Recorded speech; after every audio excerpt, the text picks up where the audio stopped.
Sermon number 1. In this sermon, Imam Ali mentions the genesis of creation of the heavens, earth, and Adam. Glory to Allah in the highest, whose glorification cannot be described in words, whose blessings and bounties cannot be enumerated by reckoners and enumerators, and homage due to him cannot be paid even by the most assiduous and persevering attempters. None can fully understand or explain his being, however hard he may try. Reason and sagacity cannot visualize him. Intelligence, understanding, and attainments cannot attain the depth of knowledge to study or scrutinize the Godhead. So here it says that even though you try your best, you will never be able to fully understand God, Allah. You will only be able to understand Allah to the point that He allows you to understand Him. Okay? There will always be certain things that He will keep the knowledge to Himself because He is God, He can do it. Okay? He's the creator of the heavens and the earth. He's the creator of literally everything. And even I have Quran here. There's this ayah that I like to mention, is that it's Surah number 3, the family of Imran, Al-Imran. And it's verse 7. It is said, this is the translation, okay? So, He is the one who has revealed to you, the Prophet, the book, of which some verses are precise in understanding. They are the foundation of the book, while others are elusive, like difficult to understand. Those with deviant hearts follow the elusive verses, seeking to spread doubt through their false interpretations, but none grasps their full meaning except Allah. As for those well grounded in knowledge, they say, we believe in this Quran. It is all from our Lord, but none will be mindful of this except people of reason. So basically, Quran also says that you need to use your reason, you need to question things, but do not question things to a certain point that you become so logical that you even question faith, okay? I do understand that there are certain lines in logic, and in faith you shouldn't cross, because sometimes in faith you love something so much, you exaggerate it, you love that certain faith, that belief, to a point that you hurt the creation, okay? And you should also not go into extremes in logical so that you do not have faith and you lose emotion, you lose the morality of it, okay? So let's get back to Nahjul Balaghah. I just wanted to mention that what the Quran also says regarding verses, that some are precise, some are not precise, and some knowledge is totally with Allah, like the knowledge of the Judgment Day and all of that. Even the prophets didn't know about it. So let's start again. Human faculties of conception, perception, and learning, and attributes of volition, intuition, and apprehension cannot perceive Him or fathom the extent of His might and glory. His attributes cannot be defined, limited, or circumscribed. There do not exist words in any language to specify or define His qualities, peculiarities, characteristics, and singularities. He is eternal, therefore no time could be imagined to say that He existed since then. Similarly, no period could be assigned for the duration of His existence. The creation of the universe, the universal expansion of primordial gas and its gradual solidification in the form of mountains, acting as pegs in the bosom of the earth, are all due merely of His omnipotence. So I'm going to mention the Quran once again. It says about that in Nahjul Balaghah, I just mentioned, it says that the universal expansion and all of that. So it came to mind to discuss this also, that in Surah 51, scattering winds, this is basically the translation, and 51, verse number 47, it is said that God built the universe with great might, and we are certainly expanding it. As for the earth, we spread it out. How superbly did we smooth it out. And we created pairs of all things. So perhaps you would be mindful. Okay, so we build a universe with great might, and we are certainly expanding it. And nowadays we know that the universe is expanding, still expanding. And it was said like 1400 years ago. And I do understand that there are also other people in history who have made such claims regarding science, and they are being proved right now. But according to my total opinion, that the miracles that were discussed in 1400 years ago in the Quran, I mean, I understand some things might come true, okay, 1, 2, 3, or 10, but majority of the things are coming true. So this is totally my opinion, like that. Basically, if 80% has become truth up till now, and science is proving it, the rest of it will be true. Okay, it's just a matter of time. Let's get back to Nahjul Balaghah. And it says the first step of religion is to accept, understand, and realize Him as the Lord. Thorough understanding lies in conviction and confirmation, and the right conviction is to sincerely believe that there is no God but He. The true belief in His oneness is to realize that He is absolutely pure and above nature, that nothing can be added to or subtracted from Him, because one should realize that there is no difference between His person and His attributes. Whoever accepts His attributes to be an addition to His being abandons the concept of monotheism and believes His duality, He and His attributes. Such a person, in fact, believes Him to exist in parts. One who holds such a belief cannot form a true concept of Allah. He is ignorant, and he will always try to believe in some creation of his imagination as his God. And whoever holds such a belief accepts limitations in his being and confines him to a place or to a particular attributes and brings him on a level with his creatures. So everything, all the attributes, everything that exists is in Allah, is in God. Okay, you cannot like take one part and separate it from Him. It has to be understood that everything, every emotion that we have came from God. Okay, and who knows, there are other emotions, other creations inside God, and we do not know about it. To believe that He is invested with the characteristic of residing in a particular place, heaven or earth, and to point towards Him accordingly, or to believe that He is restricted to a special position or occasion, that is to localize Him, or to consider that certain place or time can exist without Him and can be void of His omniscience and omnipresence, is a conception which results in assigning Godhead to a numerical unity. To assign a place to Him by considering Him within or over a place means to subject Him to the limitations of space and to allot Him an importance secondary to space. It also means to believe that some place can exist outside the sphere of His omnipresence. His existence is eternal. He neither came into being at some period of time, nor was He created. His being did not come into existence from nonentity. He is with everything, but not physically and bodily. He is away from everything, but not by way of bodily distance or of being unconcerned and indifferent to it. He acts and works, but His action or work does not require any movement or help of any parts of body, instruments, and machinery. He had vision even when there was nothing to see. He is one and alone, because He has no companion who would keep His company, of whose absence He would miss. He originated the creation without passing through any anxiety, and without first trying experiments and benefiting by the results or improving the models, and without finding Himself obliged to move about, forced to carefully work out a particular plan or line of action. Allah the Almighty destined things, that is matter and energy, to be dissolved into time.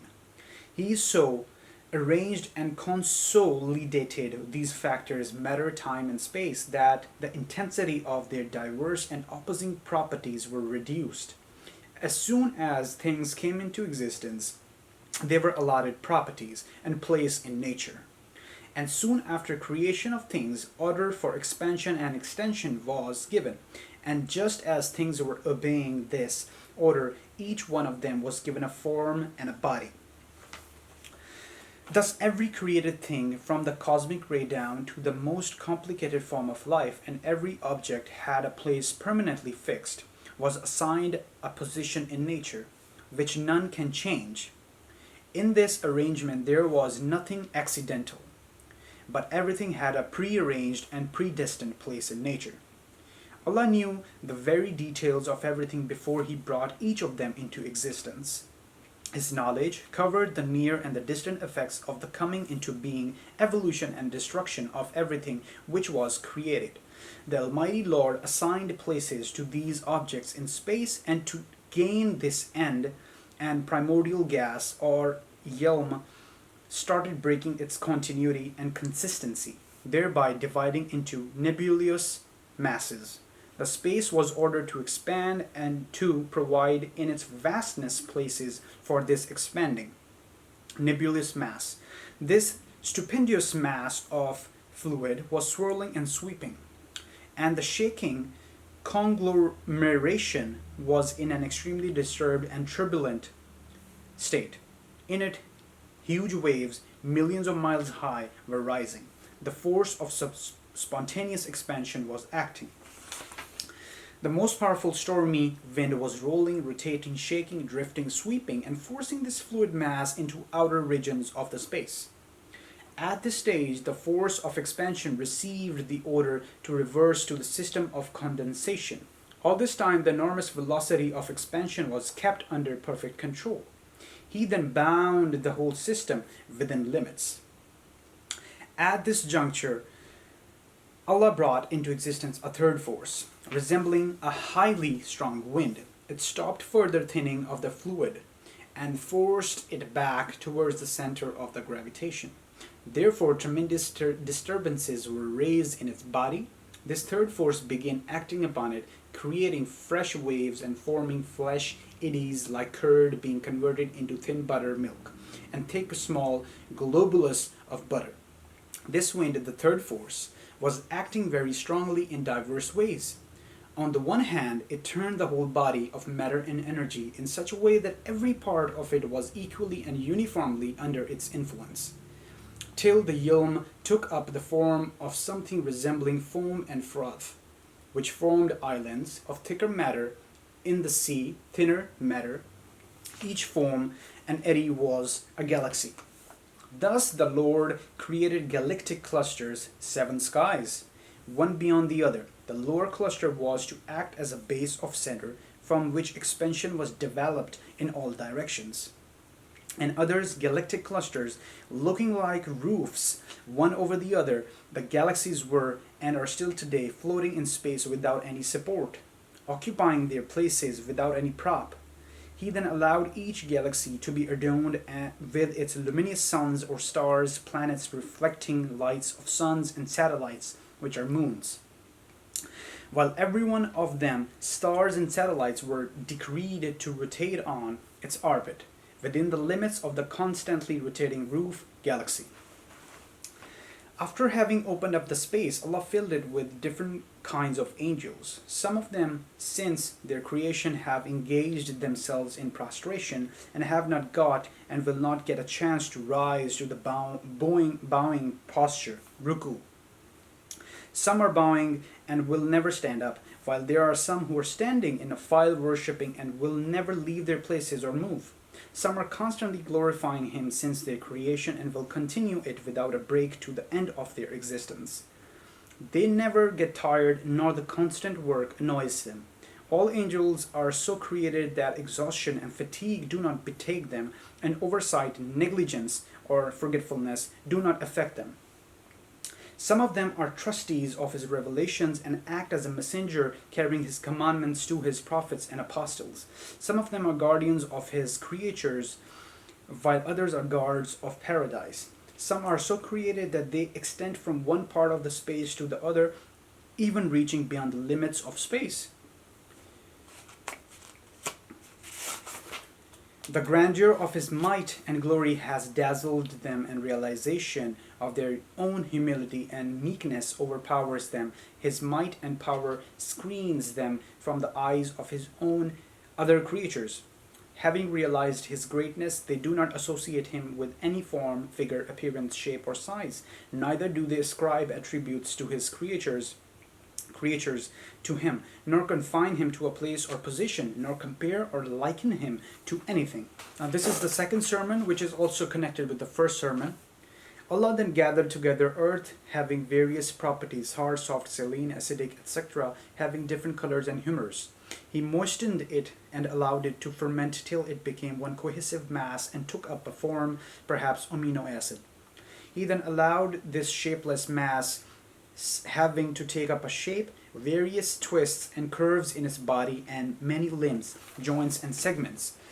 He then allowed his figure to remain for a period known to him till its central structure of bones started getting solidified and became solid and strong enough to support the whole figure and to bear its weight. It continued like that for a period of time, and then he infused into it the divine spirit, and the figure stood up as a man.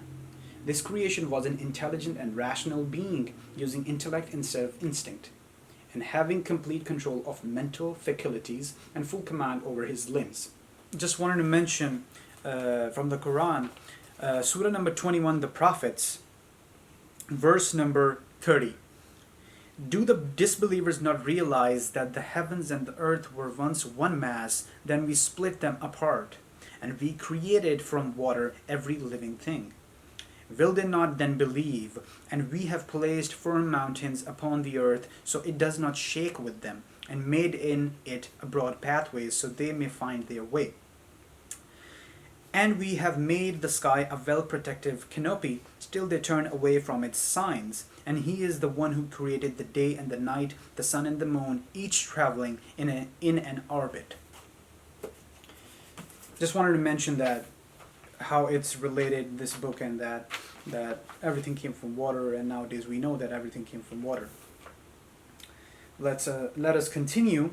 He further had natural sagacity and wisdom to differentiate between right and wrong, between truth and falsehood, and between justice and injustice. And he could distinguish between various tastes, colors, smells, as well as between different species of things, plants, and animals around him.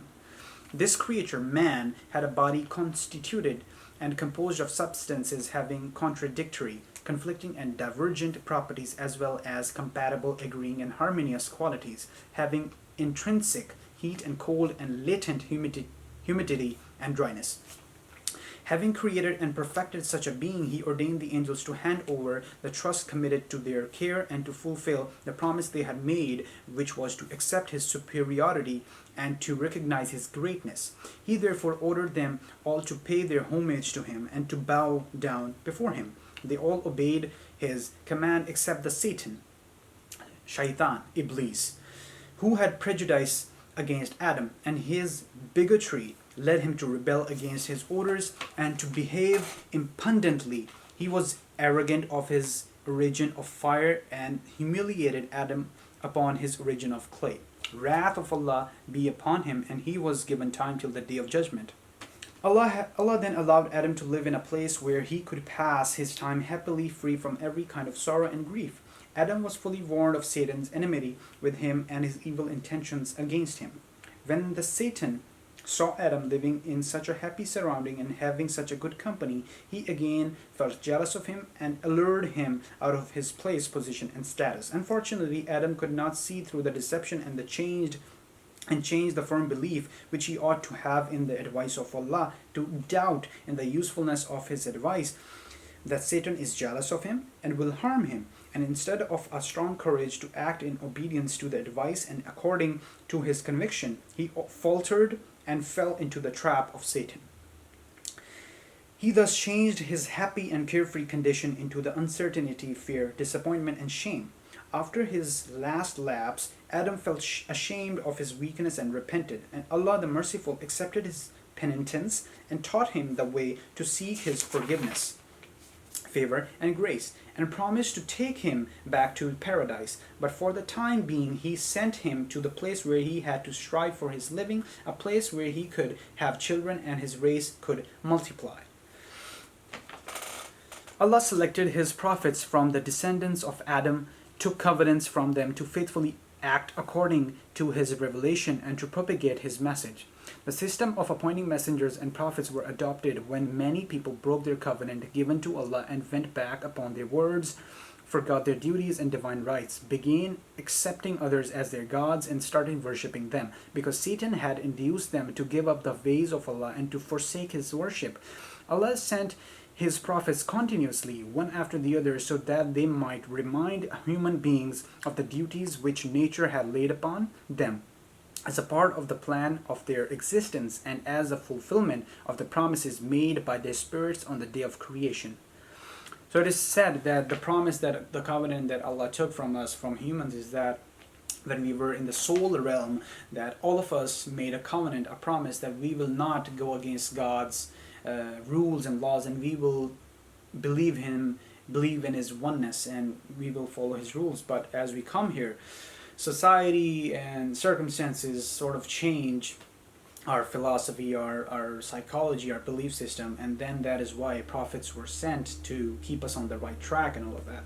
These prophets were to draw the attention of humanity towards the inherent covenant and the blessings and bounties bestowed upon them by him, to convey his messages to them, to teach them to wisely use the treasures hidden in their minds and intellects, and also to direct them to understand the manifestations as well as the secrets of nature, such as the high roof over their heads, the sky which protects them from the destructive and devastating effects of the space, the land spread under their feet, with all its treasures and bounties, the ways and means of their substance and civilization so abundantly and profusely provided, the diseases which weaken them, and the misfortunes and calamities which often befall them, and lastly the death which brings an end to everything.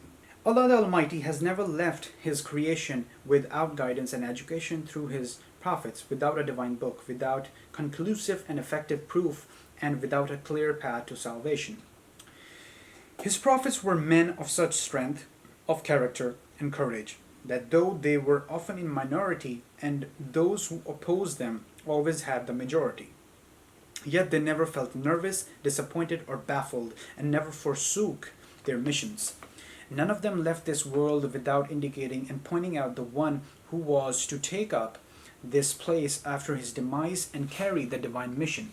Thus every one of them was predicted by the prophet who passed away before him, and in turn was testified by him. Therefore it was not difficult for human beings to recognize the true prophet and distinguish him from the pretender. Thus ages succeeded ages till Allah desired to bring the teaching of his religion to the final stage of perfection. And as he had promised in the beginning, he appointed the holy prophet Muhammad, peace be upon him, and his progeny as his last prophet. He had made every one of his prophets to accept the prophethood and the greatness of this chosen messenger, and to appoint his time and mission. And they had fulfilled their promises. The signs and indications of his birth and delegations of divine mission to him were very clear and prominent. And the place where he was born was very august and auspicious. When he was entrusted with the divine mission, at that time people were following different creeds, were divided into numerous sects, and had multitudes schools of thoughts. These diverse creeds and religions were mostly divided into three main classes. Some of them compared Allah to his creatures and thus tried to personify him. Some others tried to impart his attributes to others and thus gave way to infidelity, while others had no faith in his attributes or his being. Through our holy prophet, Allah made these people check their ways of thought and of worship, and he thus wished to bring them out of their ignorance. Allah decided to call back Muhammad, peace be upon him, and his progeny to the sublime vicinity of his glory, and bestowed him his highest favor and blessings. He concluded that the life in this world was no more worthy of his beloved prophet. So he made him turn his face towards himself and raised him with adequate honor and deserving welcome from the irksome environment and distressing atmosphere to the transcendent eminence of his vicinity. The Holy Prophet, while departing from this world, left amongst you the same things as were left by the preceding prophets amongst their followers, because none of them ever left this world without leaving behind him a clear and intelligible set of directions and a prominent, easily recognizable, and lasting emblem. In the same way, our Holy Prophet left the Holy Quran with you. He not only left this divine book, but he had, during his lifetime, fully explained all which this book declared lawful and legitimate, or you are the lawful and prohibitory for you, which act was obligatory and which act was desirable, which of the orders of the interdictions remain in force and which were repelled, with no exemption and leniency was to be tolerated, and where the merciful Allah had allowed indulgence and leniency, where there were the commands which pertained to particular occasions and persons, and those which were general for all times, places, and persons, the warnings given, the examples cited, the maxims, the precepts, the aphorisms, and the truisms repeated, the instructions which were precise and clear, and those which were complicated and difficult to understand. All this he explained to you, commenting, interpreting, sorry, my tongue, interpreting and explaining every ambiguous passage and clearing impile subtleties and significances. In the holy book, the Quran, there are certain portions whose knowledge and understanding is made imperative to every Muslim, and there are certain others which are such that their full understanding is not made obligatory to all, but it is optional. The verse that I mentioned in the beginning. Few orders in it appear incumbent according to the text of the book, but the traditions of the Holy Prophet have explained them to be repelled later on. Conversely, certain orders originally enforced through the traditions were afterwards revoked through this book. Certain injunctions pertained to certain times, were not universal and not obligatory, in changed circumstances, environments, and times. This book was clearly differentiated between several interdictions and prohibitory commands.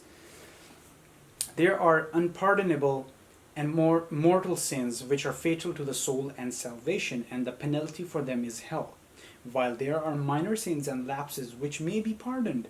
In the same way, there are certain other deeds whose part also is acceptable, and men are at liberty to widen the scope, field, and extent of these deeds.